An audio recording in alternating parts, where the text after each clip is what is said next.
歡迎大家收睇《戲院門內》，我係阿蘇，我係 E-Man，歡迎收睇《戲院門外》呢個 channel 咧，主要係講翻我哋嘅主觀感受，絕對唔係專業影評。如果啱睇嘅話咧，就記住訂閱我哋。你有冇試過睇一套戲睇到心跳加速、手心冒汗，甚至有一種設身處地嘅窒息感？我爸不管拄到什麼代志，一定愛勇敢，咱什麼都無，敢若有勇敢。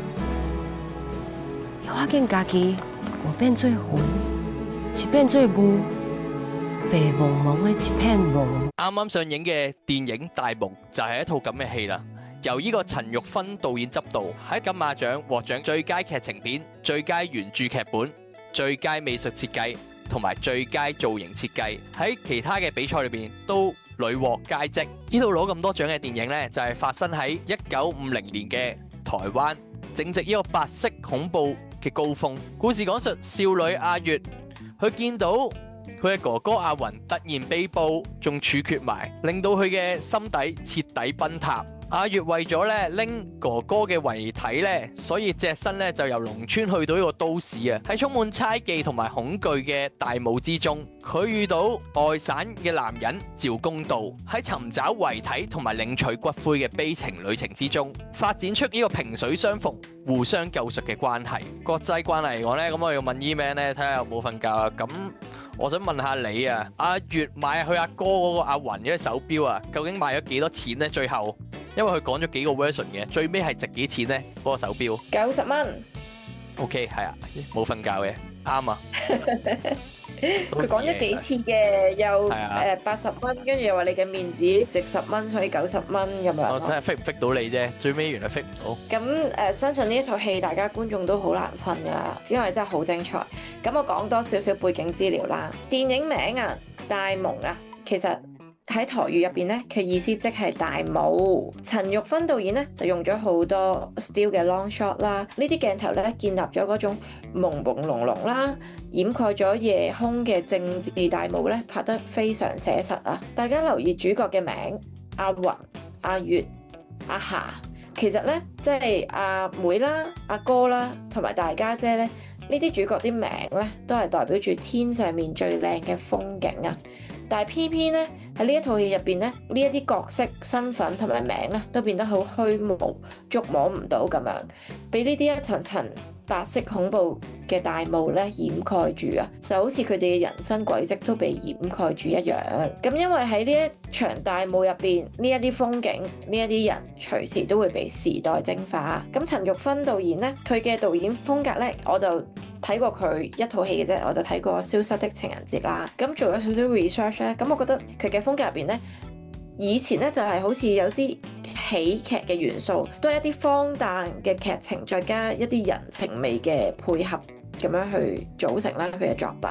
就好似《消失的情人節》入邊咧，其實佢男女主角嘅設定咧都係好超現實嘅，一個就超快，一個就超慢。呢啲時間唔對等嘅愛咧，其實都係講緊一啲孤獨啦、等待啦，同埋被忽略嘅感受喺入邊啦。咁而呢一套大夢咧都係一樣啊。其實大家都係一啲孤獨嘅靈魂啦，同埋一啲被時代、被社會入邊忽略嘅小人物啦。跟住我哋會再講下入邊人物入邊嘅面對嘅處境啊、困境同埋一啲孤獨嘅情感啦。咁你中唔中意呢套戲啊？中意到咁多啊！中意到黐咗線啊！真係又俾滿分啊！真係又俾。大家都即係其實可以講定先㗎啦，我一定係俾滿分啊，gel 晒頭5分啊！即係5分滿分咧，即係如果可以再俾高啲，我都會俾爆佢。因為我好耐冇試過睇一套戲咧，哇！雖然其實佢都長㗎，佢係2個幾鐘㗎。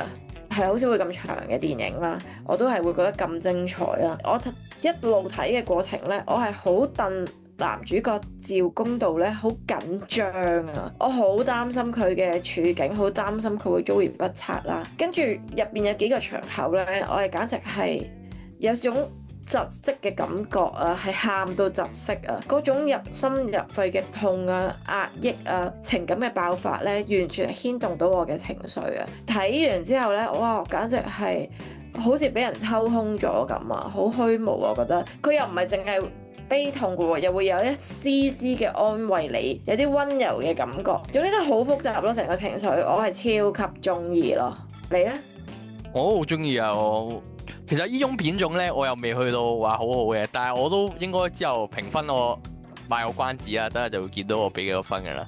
但係我自己都中意呢套戲嘅。咁呢套戲又講到嗰個時代背景啦，都講得好好，白色恐怖啦。其實正所謂咧，戲如人生啦，人生如戲啊，即係以為唔會發生嘅嘢，可能就喺你身邊就會發生咗。所以你見到佢哋咧，你好似睇緊一套紀錄片咁樣，你見到佢哋遞佢哋都緊張啊，即係為佢哋嗰，即係佢啲美術啊，完全係冇得挑剔啦，你完全好代入嗰個故事啊！即係你唔會質疑佢話喂，其實呢個時代存唔存在啊？即係嗰啲所有嘅古時嗰啲陋習，佢完全表達咗出嚟啦。跟住又有講有一個廖添丁人啦，我哋都係可以詳細講一講呢個人，佢又係點樣為民請命啊？嗰種感覺，所以我覺得呢套戲係非常之值得入場睇嘅。咁睇咗少少背景資料啦，大蒙呢套戲咧個製作費咧係1.2億嘅台幣啦，哇即係講緊大約3000幾萬港幣啦。但係佢係用咗好多錢咧，係攞嚟做個場景啊、美術呢啲嘢嘅。其實最困難的一點是怎麼帶領一群年輕人去拍那個70、80年前的時代。工作人員大概都20、30歲、30、40歲而已。那個時代是物質很缺乏，那現在的年輕人其實是想象不出來。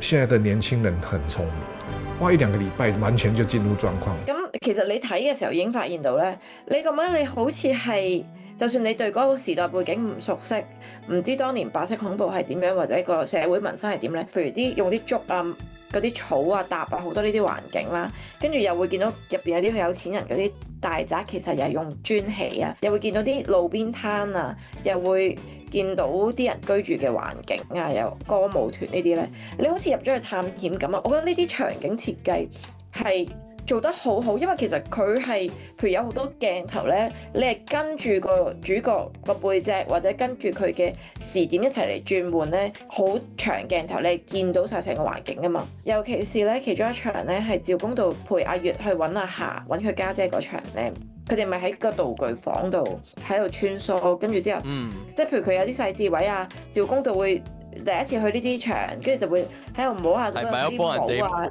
幫人拎嘢啊嘛，最記得佢，人哋話唔使啊嘛。係，即係你會對嗰個環境好好奇，咁就會走去摸下、搞下呢、搞下路咁樣啦。其實喺道具房嗰條巷啫，但係聽到啲聲係歌舞聲越嚟越大嘅時候咧，其實聲入咗先嘅，呢啲細節位處理得好好啦。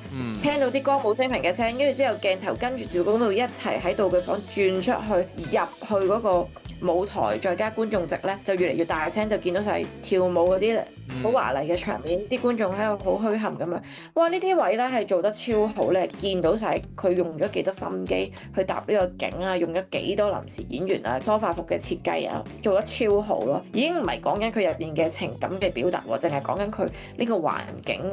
呢個美術已經係我覺得係滿分咯。同埋你除咗環境之外，你都中意嗰個角色啦。就咁聽到你覺得，即係柯煒林啦，其實係香港人嚟嘅佢真係演趙公道演得好好。即係佢唔係一個大英雄啦，即係小人唔係嗰種傻氣嘅。即係佢雖然一開頭係阿月嘅，即係老實講，但係其實咁樣先係真實噶嘛。即係一開頭唔熟你嘅時候，佢都驚俾人哋呃噶嘛。佢就想呃人。係好立體啊個角色。係啊，好立體啊，即係有嗰種轉換啊。佢原本呃人嗰個，佢變咗幫人嗰個。即係其實我覺得最好睇嘅就係你入邊嘅好人唔係一貫嘅好，衰人唔係一貫嘅衰，佢係會有情感上嘅轉換。點解佢嘅性格導致佢作出咗呢啲行為，係全部都解釋得好好。即係譬如趙公道呢個廣東仔啦，佢入邊叫佢做即係成日講粗口啊佢。係啦，因為一直都其實外省人係啊，外省人就係俾人哋去歧視或者去。有啲位睇低呢啲好反映到出嚟啦。你唔係絕對嘅善良啦，因為佢一開頭佢都有夾粉同嗰啲收賣佬去阿月嗰隻錶，本身值500蚊，但係其實我哋夾埋賣90蚊咁樣，其實都賺咗啲差價咁樣啦。但係其實你會慢慢佢就會對呢個阿月萍水相逢嘅人產生咗同情，會有愧疚心，跟住就會好盡全力咁樣幫佢。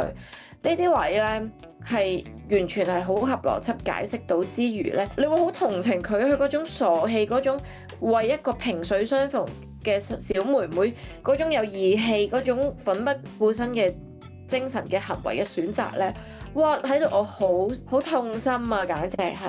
同埋佢哋啱啱之前咪一直有講緊嗰個水滴嘅故事咧，又係比喻得好好。老實講就係，即係佢有講到話，佢有兩個版本嘅，一個就係阿月個阿哥話俾佢聽個版本咧，佢就係話喺阿哥阿雲嘅口裏邊嘅理想咧，其實嗰一代嘅政治犯其實想做阿水啊嘛，即係聚集成雲啊嘛。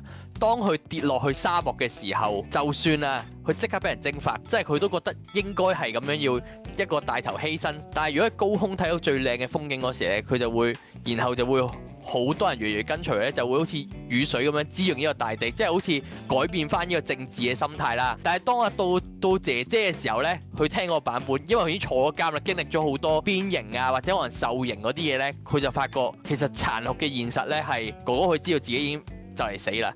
咁佢最尾嗰段就話佢變咗遺書啦，就寫咗俾又寫翻同一個故事啊，但係故事就發覺係唔同咗嘅。佢就發覺原來根本咧，你雨水滴咗落去嗰時，連雲都做唔到啊！佢已經係變成霧啦，即係半空度消散咗。其實根本就冇人知道你存唔存在，即係歷史上其實係好多政治犯都係被消失咗噶嘛，根本就冇人知道你係咪曾經存在過呢個空間，或者可能連冇名你都冇，或者屋企人都俾人封晒口啊！所以佢就想講話，呢場霧咧雖然成為咗人哋嘅風景啊，都只能陪阿月走過一段路。佢阿哥最尾表達就話，其實佢都無悔佢依個舉動咯，即係佢坐監啊，被迫害，覺得都係冇所謂咯，即係佢起碼佢都行前嗰一步咯。雖然到最尾可能係冇人記得佢，即係原本佢一開頭就係覺得好理想啦，就話點都應該會有人跟住我嘅腳步啦，都係原來發覺係好虛無縹緲。其實原來你犧牲咗都係冇人記得你嘅，所以其實正正就係一種諷刺啊，就係嗰種感覺。嗰個故事係寫得好好啊，所以嗰兩種對比。呢一段咁長時間嘅白色恐怖啦，又宵禁啦，跟住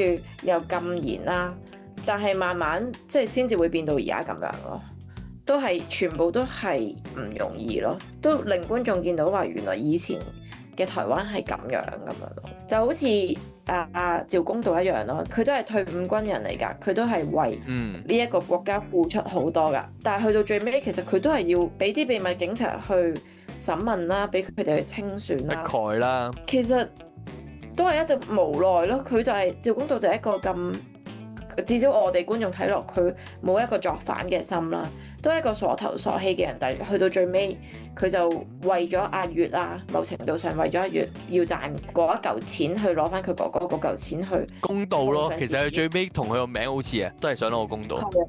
咁就犧牲咗25年啦。咁我就睇到好痛心咯。尤其是最尾佢哋相遇翻咧，哇！又係喊到入心入肺啊！嗰種萍水相逢再撞翻，但係其實大家曾經喺大家嘅生命中啊佔一個好重要嘅經歷啦，即係大家都唔會忘記對方。去到最尾相遇翻啦，但係都冇延續落去嘅個故事，因為趙公道都講咗交低咗佢嗰隻假嘅錶啦，即係係啊，即係替代品嚟啫，已經最似啦，揾咗隻，即係知道大家嘅人生軌跡唔應該，唔需要再交接啊。跟住佢走嗰句做咯咁樣，即係佢喺戲入邊都講咗好多次啦。好唏噓咯，你 feel 到？好唏噓，都成為別人嘅風景咯。講緊。同埋另外有一個好深刻嘅一個人咧，即係配角嚟嘅，即係唔知有冇留意到咧？佢叫老上啦，咁其實佢個蕭師公嚟，佢一句嘢都冇出聲嘅，即係其實佢講緊嗰個年代咧，真係直情唔説話咧。就反而唔會有咁多事，同埋佢你見到佢啦，佢做咗燒屍嘅工作，其實佢可能都係有一個有經歷嘅人啦，所以佢都唔想講咁多嘢，反而佢默默去幫人哋。佢雖然係為咗錢，但係佢都起碼話都唔驚啊，對住啲屍體啊，同埋佢都係幫咗嗰啲受害者啊嘛，即係嗰啲政府啊國家迫害嗰啲人啊，嗰啲屍體起碼幫佢揾到先咯。即係其實嗰種感覺係真係好慘，未見到佢。同埋我最記得佢有阿月咧，成日數時間。45年、47年、51年。其實我咁樣諗啦，佢數時間其實佢都係對抗嗰個恐懼嘅一個儀式啦。因為其實喺我哋嘅人生之中，即係你對你好啊或者唔好啊，其實時間真係好公平。因為你係咪嗰個時間都係會流逝噶嘛？即係你唔會無啦啦係因為你係壞人，個時間係停止咗啊嘛。唔會因為你好人，你嘅時間就流得快啲嘛。總之大家都係公平，都係咁樣過，所以其實時間係最公平咯。我自己覺得。我自己覺得佢數時間嗰段咧，我尤其係更加心噏啊！即係佢講緊佢數緊話幾多年阿月會做啲咩，即係同阿哥講噶嘛，呢啲阿哥同佢係啊，講即係其實阿哥應該有成長噶嘛，但係冇成長過其實。佢不斷講自己未來係會點樣啦。呢一個未來就係幻想嘅未來咯，但係喺現實入邊咧，其實阿哥就已經冇咗未來咯，就係時代嘅犧牲品，呢個政治好嘅犧慘啊！牲品，所以其實真係乜都冇晒啦已經。所以一定要記住咯，呢啲嘢係需要記住嘅。咁我講少少喺套戲入邊睇到嘅歷史嘅背景或者小知識啦，即係除咗政治嗰方面，我哋見到入邊有啲場景咧係你咪見到佢一直趙公道係三輪車夫嘅，其實係我哋會見到咧，以前咧我哋香港都會有呢啲嘢㗎，或者一啲繁華啲嘅地方，一開頭係人力車嘛，即係其實係受日本影響咯，會見到三輪車呢樣嘢。你見咧而家你就算去東京咧雷門嗰度咧，都會有好多人力車司機咧，即係當然啦，佢係賺錢啦，拉你周圍行遊風景，呢啲就係俾你見到原來以前嘅台灣點解會有三輪車呢啲嘢。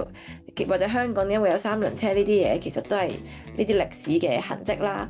仲會你見到咧，其實阿霞咧入邊係同樣式嚟嘅喎。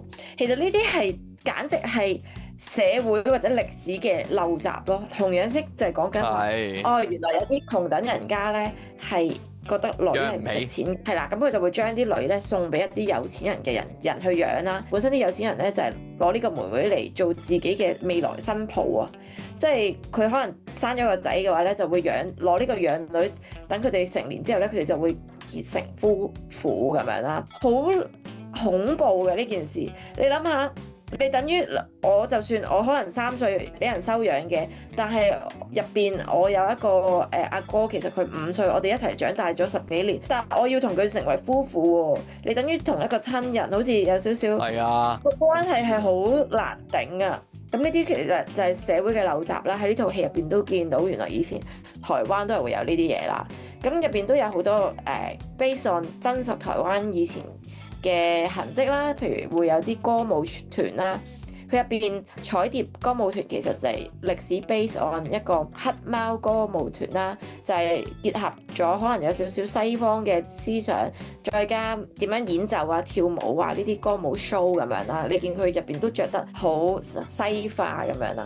咁而入邊咧片尾曲嘅一首歌，我覺得我好有感覺㗎，佢係今宵多珍重啊！之後咧呢首歌我問翻我屋企人咧先知，原來當年咧1960幾年有一個歌手好出名咧，就係唱呢首歌嘅人啊！我以為 TVB 嗰個今宵多珍重。哦，TVB 嗰個係改編啦，就係有一個叫做崔萍嘅歌手啊，我媽話佢係1960幾年好當紅嘅歌手，就係呢首歌係原唱啦，其實都好適合翻呢一套戲咯。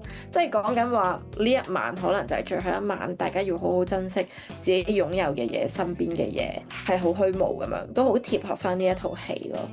咁我就覺得成套戲都好完整，全部都好正。你啱講到嗰啲歷史人物咧，其實有一個不得不提嘅，其實套戲成日講嘅，不過佢唔係講佢冇見過真人，淨係講個名啫。佢廖添丁二世咁樣，其實高中國啦，其實你成日有人提佢個名，廖添丁二世咁樣啦。點解廖添丁呢個人咁出名咧？其實都有跡可尋嘅。咁我睇翻資料咧，佢話廖添丁係日治時期嘅一個義賊啊。咁老百姓咧就透過懷念呢個舊時代嘅反抗者啊，嚟隱喻呢個新時代嘅壓迫嘅不滿啊。所以其實廖添丁咧，其實就係喺台灣嘅人嘅心目中咧，佢就係一個好好嘅義賊咯。之前咧直情出咗隻 game，我都有玩過啊，叫廖添丁啊，希代兇賊之罪旗啊。咁咧其實講到嗰個條友咧有飛檐走壁啊，跟住又識攞住個紅巾啊，喺度搶人哋武器啊！我自己細個玩真係幾得意，我自己覺得。所以廖添丁咧就象徵住一個過去嘅神話啦。但係其實啲人成日喺度講，但係其實你面對翻現實係冇人拯救到佢嘅。即係就算佢話廖添丁最尾係走甩咗，即係所謂嘅高中國走甩咗啦，但係其實佢實際佢對政府都唔係太大嘅影響，所以其實都幾諷刺呢件事。佢入邊咧，佢有講過一句説話，我覺得講得好好嘅。佢係劉冠廷飾演啊呢一個角色。佢講話錢咧，其實就好似流水一樣，佢今日流到你度，遲啲都會流到其他人度。所以大家可以細心諗下，即係水呢一個象徵意義係代表住啲乜嘢咯。咁你覺得俾幾多分啊？而家揭曉啦，我最尾壓軸啦，你都講到一定唔滿分㗎啦，你講到咁樣嘅話，係啊，即係評分咧冇得傾啊，5分滿分一定係5分。好多套5分啊！你俾咗好多套5分啊，周到你。唔係啊，唔係好多套。 OK 但 OK，係我覺得佢無論人物嘅角色、情感、時代嘅表現，跟住個場景設計、演技，所有都係真係超水準咯，仲要令到喺我心入邊縈繞咗好耐咯，好後勁好強。我最想講嗰樣嘢就係我入邊嘅反思啦，就係嗰一層白色恐怖嘅大霧啦，即係大蒙啦，係朦朦朧朧咁樣遮蓋咗主角本身好靚嘅夜空，就好似3個主角雲、晚霞、月一樣。佢哋都係俾時代去遮掩咗，呢一個就係時代嘅眼淚咯。聽到都覺得慘啊！咁我都唔理咁多啦，我冇俾滿分嘅，我係俾4.2分嘅，所以我自己有所保留嘅。我一向都唔中意睇呢啲慢節奏嘅戲，其實佢算係慢節奏啦，對於我嚟講。可能有啲人話佢快節奏啦，呢啲因人而異啦。